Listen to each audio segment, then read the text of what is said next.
Hello, everyone. Well, we know gut health is so important because we know now gut health and gut and brain connection. Well, today we wanted to bring this topic specifically for women going through perimenopause, menopause, and beyond. So I have Caroline Peyton with me. She is an experienced nutritionist, naturopath, joining me live from UK, who specializes helping women balance their gut health. Thank you so much, Caroline, for joining me. Thank you, Mita, and it's nice to join you today.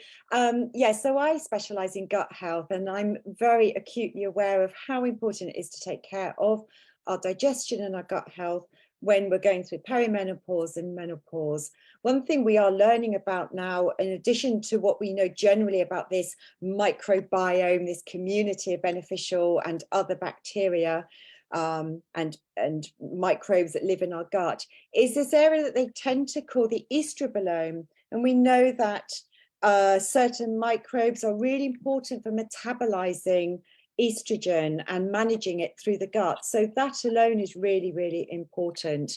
But equally, just as we're beginning to learn now about how much estrogen affects so many parts of the body because of the estrogen receptors, research is now coming out to show that as the estrogen starts to diminish through the menopause, it starts to affect the balance between good and bad bacteria, changing the balance there as well. So we have to pay extra special attention to what's going on in the gut at this time. Yeah. So we know that estrogen is doing so many things in our body, gut health being one of them, and we're focusing today on gut health. What can women do? I mean, there are so many different things. I mean, you don't want telling women to just go get hormone replacement therapy and get estrogen in your body, right? There is a food as medicine, as you know, and you are a naturopath with herbs. So what do you suggest how they will start balancing this so that they have good digestion? Absolutely. Well, when we think about digestion, we need to go back to basics. We need to be thinking about making sure people are eating mindfully. We don't tend to give enough attention to just pausing, taking time to eat the meal, sitting at a table without distractions, chewing food well, just to really support the secretion of our digestive secretions, enzymes, gastric acid in the stomach, just to support digestion alone. That can go some way towards reducing things like bloating that women might experience at this time. And if we want to be supporting the gut microbiome, this community of trillions of bacteria that we are hosts to, we then start to need to give our attention to eating far more plant-based food. We need to be, we often in the UK talk about 5 a day of eating fruit and vegetables, but actually what we should be aiming more for is 10 a day, which sounds really frightening, but that can be made up of more herbs and spices like ginger and turmeric, for example, and eating a much wider variety of plant-based foods, because these plant-based foods act as prebiotic foods. What they are is, we think of probiotics, which provide good bacteria, but we need to be consuming prebiotic foods that feed the good bacteria. And we're going far more towards this concept of prebiotics rather than thinking just about probiotics. And really good prebiotic foods are things like apples, and particularly stewed apple is actually really good. Colorful berries, for example, are excellent, and pomegranate. But just generally eating a very wide, diverse plant-based diet. It doesn't mean you need to be vegan and vegetarian for those that aren't. It just means to be thinking like your plate should have about half a plate should be different colored fruit and, well, vegetables. And actually the emphasis should be more on the vegetables than the fruit, because we do need to watch the sugars in fruit. Some fruit can be too sugary. And just generally cutting down as much as we can on processed foods and sugary foods and artificial sweeteners. We know the gut microbiome do not like these foods at all, and can then favor more of the pathogenic bacteria that we're trying to keep in check all the time. That's what we're trying to do. All right, so I wanted to also discuss, share a fact that Japanese women because they have so much oil and fermented food, have less symptoms when they're going through perimenopause and menopause. Do you want to comment on that? Should Yes. other women of other ethnic Yes, background?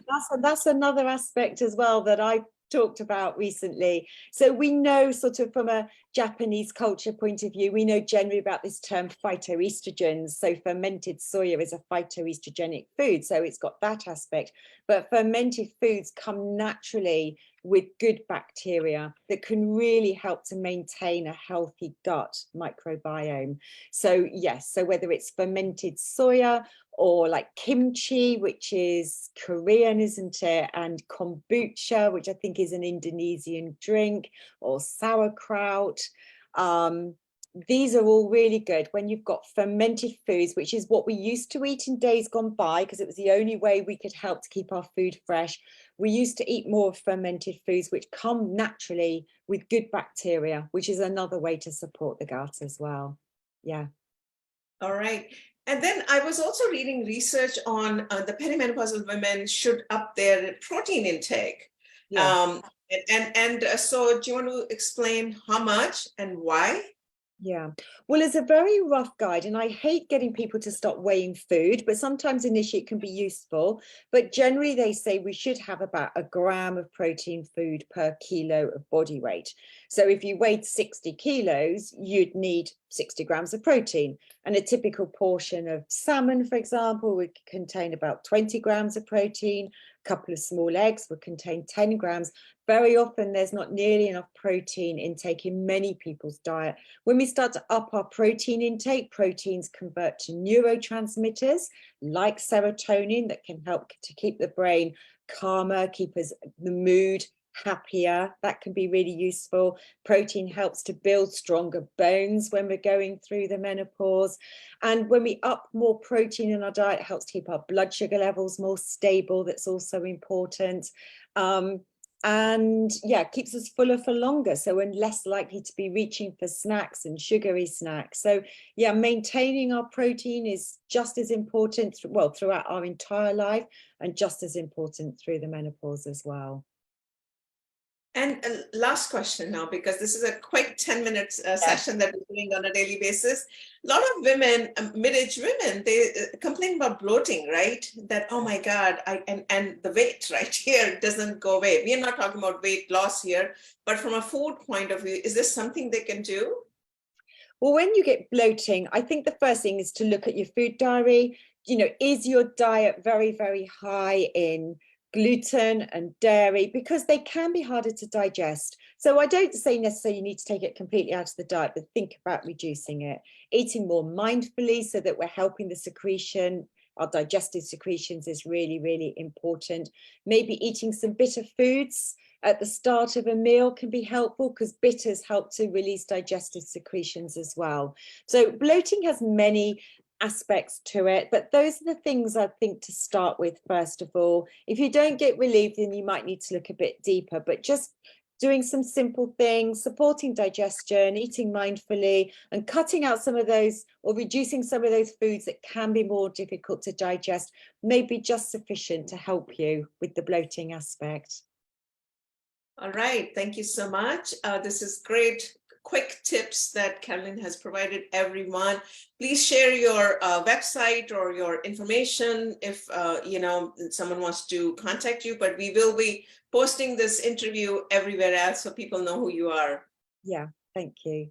So I show you my website. It's Peyton Principles. So you can see my name hopefully here, Peyton. So Peyton Principles is my website. There's loads of information on my website, loads of blogs, podcasts as well.